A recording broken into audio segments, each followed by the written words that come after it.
Sajid, in Q2 itself, we called out that overall demand environment, we are seeing a small improvement, and clients' decision-making cycles, like previously, they're quite cautious. While the caution continued in Q2, but same time, clients are more willing to spend on those projects where they could see an immediate return on investment and where they saw the value. That positivity is continuing in Q3, and I believe that that would continue going into Q4, particularly if they see the return and value kind of sustain. You would see that positivity and optimism continue in Q4. I think you've been interacting with the clients. As part of your interaction, as Kriti said, has discretionary spend environment improved drastically in the last 3 months? If you really see, like Kriti said, I think what we saw in Q2 is sustaining.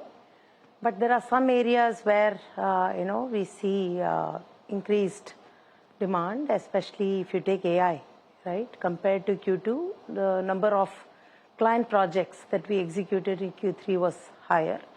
So there are specific areas where the client demand saw an uptick in Q3. AI, she spoke about $1.8 billion. You started giving the AI figure now. Yeah. How is the demand coming in? And if I'm not wrong, in the analyst meet, you said that 50 out of 60 clients have projects AI embedded in it. We said 54 of the top 60 clients. Yes. So how has it improved now? It has improved. I would say one thing is almost all major customers of ours. In fact, more than 85 to 90% of the customers with whom we make at least 20 million annual revenue, we are engaged with them in helping them adopt AI. And so and our customers are very keen to see how they can get value out of the AI because they want to participate in AI adoption and get the ROI from coming out of it. So it's increased, it's ever increasing. Every quarter, like Shyati said, on a Q-on-Q basis, we had close to 20% growth in our AI revenue. And we expect that acceleration and momentum to sustain. And if I may add, I think what is also different is, it's also a lot of proactive engagement with customers on AI. So, you have those initial conversations. We are running what we call Innovate with AI sessions with our customers to help them identify those high impact ideas that they need to implement. We implement them within a quarter, you see the results, then you roll it out across the enterprise, and also you come up with newer ideas. So I think that whole approach is very proactive in terms of helping them, customers identify ideas, building it, scaling it. So that's what we are seeing, and compared to Q2, we scaled these efforts quite a bit across verticals and geographies. Kriti, if I look at investors, foreign investors, in 2025 calendar year, they sold off IT companies worth $20 billion. And the argument was that Indian IT doesn't have an AI play. Do you think that is a wrong assessment of how Indian IT is and the shape and size of it? So if you look at Sajid from TCS perspective, last quarter when we met, we said we have set our aspiration to be the world's largest AI-led services company. And we also said that it's based on 5 pillars on which we are going to be going towards this vision. And on one hand, on how are we delivering the services to our customers, we clearly define 5 levels of autonomy through which our customers can adopt. Then this quarter, we also unveiled our full stack AI play. Full stack AI play starting from infrastructure to intelligence. What we call infrastructure to intelligence as a full stack AI play, where we have the ability to offer solutions to our customers across all the layers of AI end to end. So we believe that we have, in fact, TCS is probably very uniquely positioned to offer services to our customers across the play and more than one layer.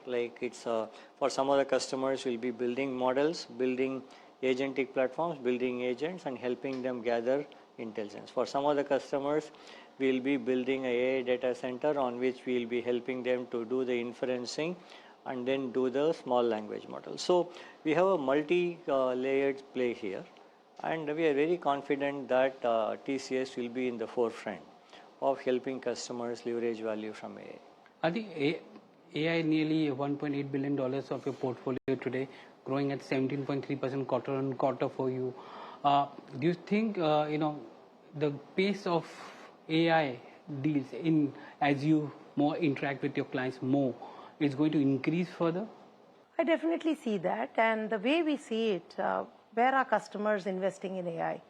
We need to look at it across two areas. One is getting ready for AI, which is about putting the technology foundation which is required to succeed in AI, and then the AI initiatives themselves.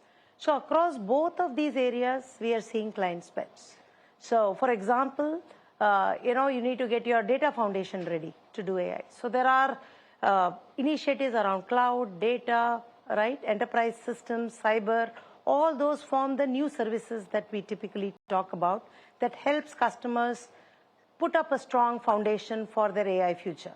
And then the AI initiatives that I talked about sort of sit on top of it, where customers are, compared to last year when you look at it, I think the pace of adoption and the pace of putting solutions in production has gone up significantly in 2025. And we expect to see this further accelerate. And which is the vertical where you're seeing the maximum, demand coming in and proactively demand coming in for AI? Is it the BFSI or the consumer space? I would say it is across verticals, and definitely BFSI, life science, healthcare, manufacturing, all these verticals. But honestly, the demand is pretty much across the board. Kriti, one of the arguments made by the analysts is that since many companies are now chasing cost takeout orders, TCS may have some pressure with respect to margins because TCS gross margins are much better than the peers. And there is a hyper competition which is coming in getting those orders. Is there any truth to it that yes, there could be an impact on margin as you go and change, or your organizational efficiencies will take care of that kind? So I'm sure we have spoken about this in the past also, Sajid. When we go and bid for a project, we are as competitive as anyone. Okay, and we want to give the best solution to our customers. And we try to be, we don't keep any margin threshold when we work on an individual deal. But our approach to margin has always been a portfolio-based approach. Now we have a set of projects. How do you drive efficiency? How do you bring in productivity? How do you bring in the right pyramid structure to drive margin? So at the deal level, we are as competitive as anyone. And our margin story is, once we win the deal, how do you efficiently deliver the solution to our customers? That's where we differentiate ourselves. It's not only through pricing. While we want the pricing to go up and the pricing has held stable and moved up, our approach has always been on how do you bring in efficiency once we win the deal. We are very competitive when we go to market, when we chase a deal. When you look at the revenue this quarter, 2% jump in rupee term and 0.8% constant currency quarter on quarter. How much of that does the BSNL deal has? Is there an India impact on that top line? BSNL deal was flattish. There's no, it is all coming through outside of BSNL. And entirely was overseas or verticals led, which is BFSI and others? No, like about of the 80 bips constant currency growth we reported, about 30 is international, 50 is domestic. But that's a typical domestic seasonality. Like Q3 is usually when we have more India business growth. Another thing which is just wanted to your thoughts on, you had that setback with CSC deal, which is there. And you said that you will be challenging it, but you've taken a provisioning in this quarter. Why is that? No, it's more guided by what the auditor suggested that we should do. We believe that we have a strong case. We should go to the Supreme Court. Most importantly, we believe that we have not done anything wrong. And we respect the orders of the appeal court, but we believe that there is a case for us to represent in front of the Supreme Court and get it reversed.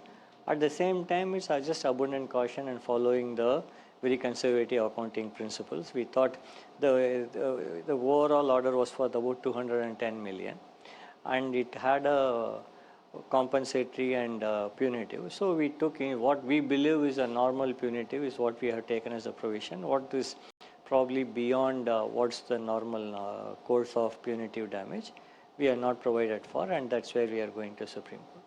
Ati, give me a sense of how, when you are going out and pitching your deals, there's always this revenue deflation issue which comes into play. How are you managing that?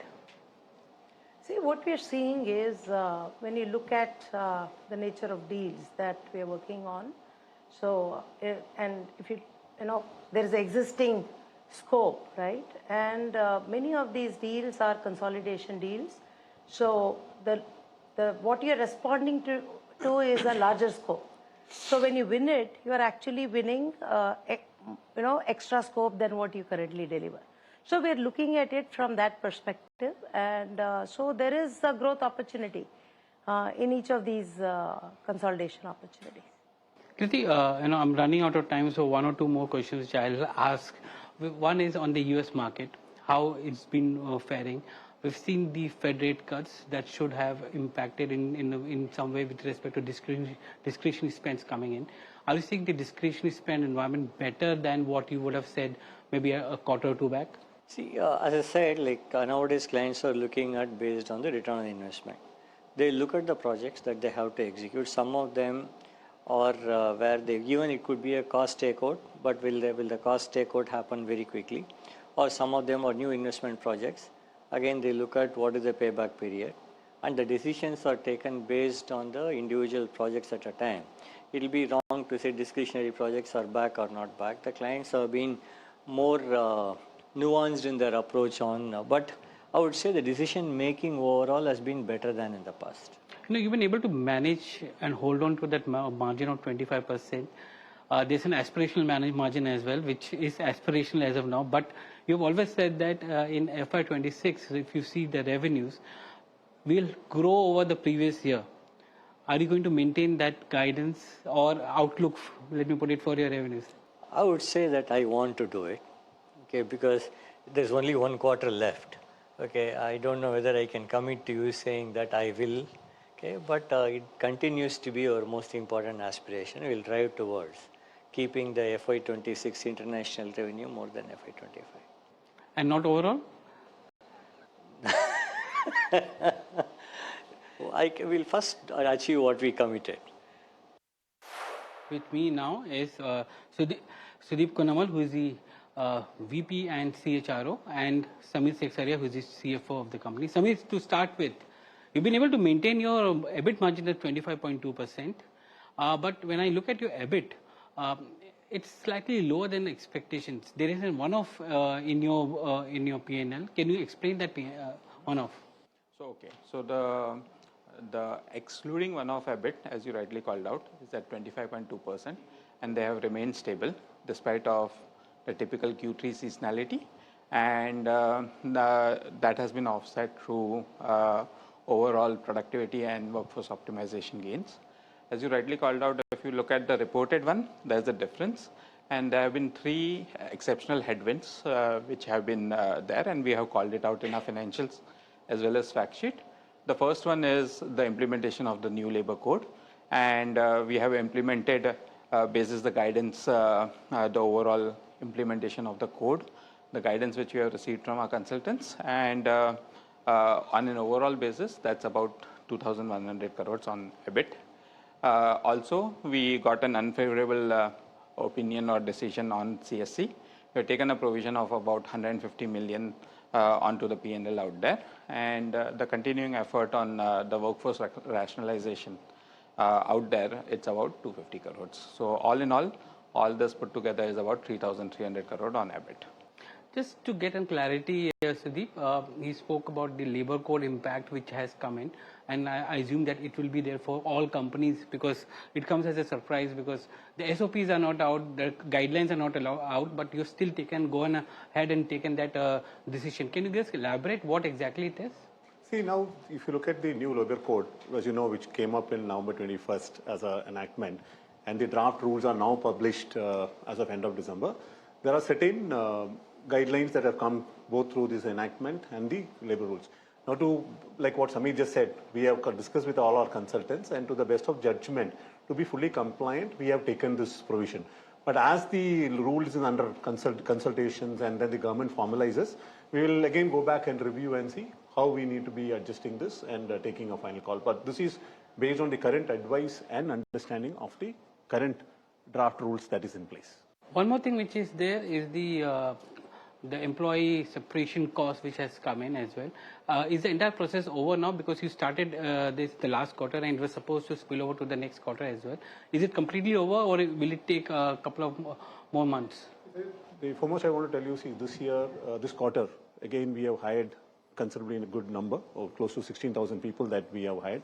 So our investment to continue to hire continues. Our building on capability. For example, I'm very happy to say that Everest Matrix ranked TCS as the industry leader in future generation skills, specifically AI, data services, machine learning. So we ranked as the number one.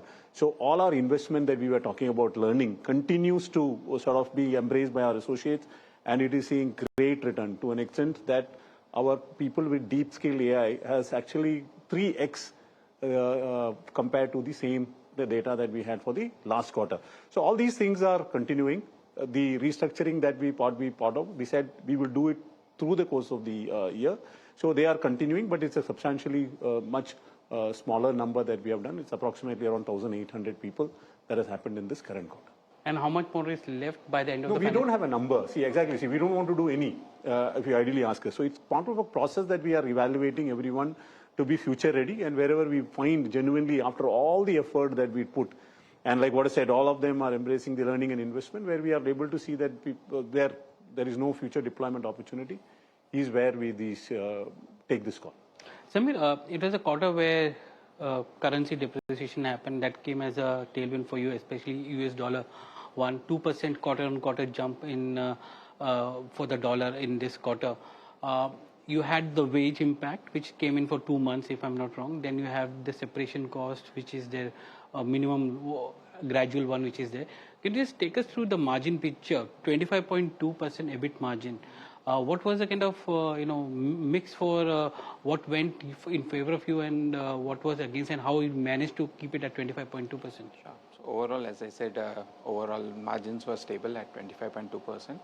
We had a benefit of 80 basis points coming in from productivity, pyramid optimization, as well as operational efficiencies, and a further 20 basis points benefit from support for currency, like you talked about the rupee depreciation piece of it, and that was offset by 50 basis points from full quarter impact of the wage hikes which we gave effective 1st of September.